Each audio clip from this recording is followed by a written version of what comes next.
Alright mga kapatid, pagkatapos ng insidenteng nangyari doon sa Ayungin Shoal, no, sa pagitan ng China at saka ng Pilipinas doon nga sa pangwa-water cannon nila, ay maraming mga barko daw ng China ang umalis na. Wow!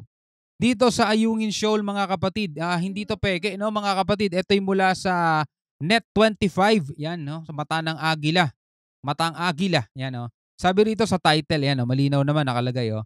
Umalis na ang maraming barko ng China sa Ayungin Shoal. Mata ng Agila weekend, no? So 18 oras pa lang. So bagong balita to mga kapatid. Ito, panoorin natin to, bigyan natin ng reaction and commentary, mabilis lang. At meron pang isa, pagkatapos nito meron pang isa. So bago natin ito simulan, sana huwag mong kalimutan mag-subscribe. Click mo na rin ang notification bell para ma-notify ka whenever na may mga bago tayong reaction video tulad nito. So wag na natin patagalin pa, panoorin na natin to. Marami hong barko ng China ang umalis na sa bahagi ng Ayungin Shoal. Karamihan sa mga ito kasama sa naganap na harassment incident sa barko ng Pilipinas nitong Martes sa ginawang resupply mission. So yung mga nawala, mga nagsiali sa mga barko, karamihan daw doon is yung mga kasali, no, doon sa nangyaring insidente nitong March 5, no? Kung daw nagkakamali, March 5 o March 6, 'di ba? So nagsibalikan muna sila doon sa lungga nila. Incident sa barko ng Pilipinas nitong Martes sa ginawang resupply mission.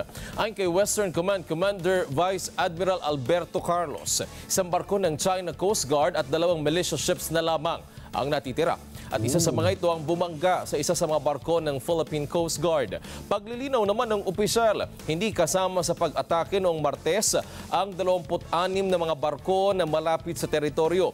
Pero dumarami ang bilang ng mga ito sa bawat pagkakataon na may gagawing resupply mission ng bansa sa BRP Sierra Madre. Nakabantay kasi sila mga tol eh. Mahigpit ang bantayan talaga nila. Kasi ganun sila kadesidido eh, di ba? Dito sa pag-aangkin nila sa Ayungin Shoal na itinuturing nilang parte ng kanilang teritoryo, mga tol hindi lang basta-basta archipelagic water kundi teritoryo talaga nila. Nakapaloob kasi yun sa loob ng 10 dash line nila mga tol eh. Matindi pagbabantay nila dyan. Matindi rin yung mga equipment na ginagamit nila at nadedetect agad nila na may papalapit, no? Hinaharang talaga nila mga tol. No? Ganun sila katindi dyan. Alright, so ito nga, umalis daw ang maraming mga barko ng China. Pero hindi natin masasabi kasing umatras na sila mga tol eh. Hindi natin masasabi yun eh. Umalis na sila siguro sa ibang mga kadahilanan pero once na nagkaroon ulit tayo ng resupply mission dyan mga tol, andyan na naman yung mga yan. No, hindi naman mawawala yun eh. So ibang balita mga kapatid, yan PCG. Ito para sa ating lahat to mga tol Kung ikaw ay Pilipino, ikaw ay naninirahan sa Pilipinas at ikaw ay talagang pro-Filipino, yung totoo hindi yung tipong hanggang salitang Pinoy ka lang pero pro-China ka naman. Ito sabi PCG, hinimok ang mga Pilipino at mga opisyal ng gobyerno na maging mapagmatyag, no, at manindigan laban sa mga pangaharas ng China, mga tol. Kasi mga tol, hindi lang tayo mga ordinaryong mamamayan ang may may sinasabi, kundi pati syempre, no, yung may papel, kumbaga pati syempre yung mga may posisyon, mga opisyal ng gobyerno. Kasi sila yung sa posisyon mga tol lalo na yung mga nasa kongreso, senador, 'di ba? Nakakalungkot man isipin mga tol, meron din mga opisyal ng gobyerno na parang wala silang pakialam, di nga natin naririnig nagsasalita eh. Di nga natin sila naririnig na kinokondena nila yung China sa ginagawa eh, no? Parang para sa kanila pinapanigan pa nila yan o dahil syempre may interest sila eh, 'di ba? May nakukuha silang interest siguro sa mga tropa nilang in-check din. May mga tropa yung mga businessman na Chinese. Wala naman tayong problema sa mga Chinese people mga tol eh. Yung sa atin lang, inilalaban natin yung ginagawa nung gobyerno nung China mga tol. Yung mga Chinese people kasing nandirito na sa Pilipinas mga tol, ang gobyerno nila Pilipinas na eh. Hanggat nandirito sila sa Pilipinas demokrasyang bansa ang sinusunod nila, hindi naman komunista eh. Pero anyway, panoorin na natin to mga tol mula sa GMA. Hinimok ng Philippine Coast Guard ang mga Pilipino at opisyal ng gobyerno na manindigan laban sa mga pangaharas ng China sa West Philippine Sea. May paalala rin ng isang maritime expert kaugnay sa obligasyon din ng Pilipinas sa tensyon sa pinag-aagawang teritoryo. Nakatutok si JP Sorian.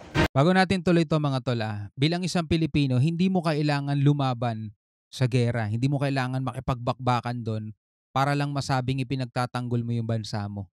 'Di ba? Manindigan ka lang, 'di ba? Suportahan mo yung ginagawa ng gobyerno ng ating mga tropang sundalo, mga tol. Suportahan mo lang at wag kang magpakita ng alam mo yun, yung iba kasi sinusuportahan nila yung ginagawa ng China eh, minamatwid pa nila eh, pinagtatanggol pa nila eh, at lumalabas Pilipinas pa may kasalanan eh. Wala, hindi ano yun, hindi Pilipino yung mga yun. Tuloy natin.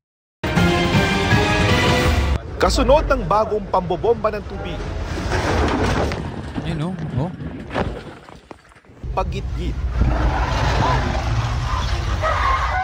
at pagharang ng mga barko ng China sa Kita nyo mga tol, dito pa lang makikita ninyo eh. Tignan nyo yung mga Pilipino mga tol, masyado silang ingat na ingat kaya naglagay agad sila kumbaga ng pwedeng bumangga, di ba? Samantalang tingnan nyo 'tong mga incheck, hanggang video lang sila, wala silang pakialam kung babangga sila eh kasi sinadya nga nila yun eh. 'Di ba sinadya nga nila yun eh. paggitgit Mga Pilipino naglagay ng at pagharang ng mga barko ng China sa mga sasakyang pandagat ng Pilipinas sa Ayungin Shoal. Nanawagan si Coast Guard spokesperson for the West Philippine Sea, Commodore J. Tariela, sa mga Pilipino na maging mapagbantay laban sa mga maling balita at impormasyong ipinakakalat ng China, lalo na sa mga iligal at mapang-udyok na kilos nito sa West Philippine Sea. Kasi imbis na gobyerno natin at yung PCG mismo ang pakinggan ng iba, mga tol, ang pinapakinggan nila is kung ano yung depensa ng China. Sinasabi ng China na Pilipinas daw ang nagsisimula ng gulo. Sinasabi nila na ang Amerika daw ginagawa daw po ng Pilipinas. Mga tol, yun ang pinapaniwalaan ng mga ibang Pilipino, mga tol, na mga pro-China. Yun ang nakakalungkot eh. Kaya nga, bukod sa balita na pinapanood natin, doon napanood nyo na yung balita, di ba? Binibigyan pa natin to ng reaksyon at ng saloobin. Baka sakali lang mga tol, pareho tayo ng nararamdaman. Pareho tayo ng nasa isip at gustong sabihin, mga tol, no? Inimok din ni Tariela ang mga opisyal ng gobyerno na magsalita at manindigan laban sa mga pambubuli ng China sa mga sundalo, mandaragat at mangingisdang Pinoy. Aniya, di dapat manahimik sa gitna ng agresyon at kailangang ilantad ang mga gawain na labag sa batas para labanan ito. Tignan nyo kapag tayo gumamit ng Navy na itatapat natin dito sa mga China Coast Guard, baka marami magsalita, no? Baka marami ang pumuna sa Pilipinas. Sasabihin naman nila, bakit kayo gumagamit ng Navy? Coast Guard lang yan. Dapat itapat nyo yung Coast Guard lang din, di ba? Tipong parang pag naaape China, mga tol, baka merong mga ibang politiko dyan. Ayan na, magsasalita na. Pero pag ganito nangyayari, tayo ang binabanatan, Pilipinas sa binabanatan, di ba? Tahimik yung iba, di ba? Wala kayo naririnig. Mas maingay pa sila sa issue nung pastor, mga tol. Issue na wala namang kinalaman dito sa Pilipinas. Sinabi kamakailan ng China na ang Pilipinas lang ang may pananagutan sa mga insidente at iginiit na ang Pilipinas ang nagsisimula ng gulo sa lugar. Pero hindi ka ba maiinis doon sa mga pahayag ng gano'n ng China, mga tol? Tayo lang daw talaga responsable dito sa mga nangyayari. Tayo lang daw ang nagsisimula ng gulo, mga tol. Pero iba yun, no? Tindi. Kamakailan ng China na ang Pilipinas lang ang may pananagutan sa mga insidente at iginiit na ang Pilipinas ang nagsisimula ng gulo sa lugar. Pero ilang ulit nang iginiit ng Pilipinas na kailangan ng umalis ng mga barko ng China, lalo't hindi raw katanggap-tanggap ang mga panghihimasok ng China sa mga operasyon ng mga Pinoy sa exclusive economic zone ng Pilipinas. Kapal na mukha nila, mga tol, no? Para magsalita ng ganon, ang Pilipinas may exclusive economic zone. Sa ginagawa nila, mga tol, malinaw na ang pahayag, no, ang mensaheng gusto nilang ipahatid sa Pilipinas. Philippines, wala kayong exclusive economic zone. Etong kabuuan ng South China Sea, sa China lang yan. Kayo, wala kayong exclusive economic zone. Yun lang malinaw, mga tol, na mensaheng pinapahatid nila. Yun, napakalinaw nun, mga tol. Kasi kung marunong sila rumespeto, mga tol, kung kinikilala nila ang UNCLOS, kung kinikilala nila ang international law, wala sila dyan in the first place. Lagpas-lagpasan na sila sa exclusive economic zone nila. 200 nautical miles lang din ang meron sila.